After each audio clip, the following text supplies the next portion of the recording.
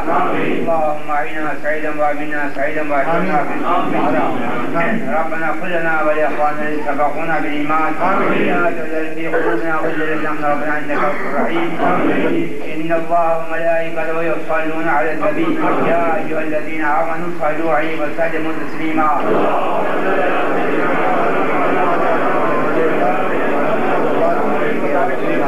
وصلى الله تعالى على خير سيدنا مولانا محمد وآله وأصحابه أجمعين.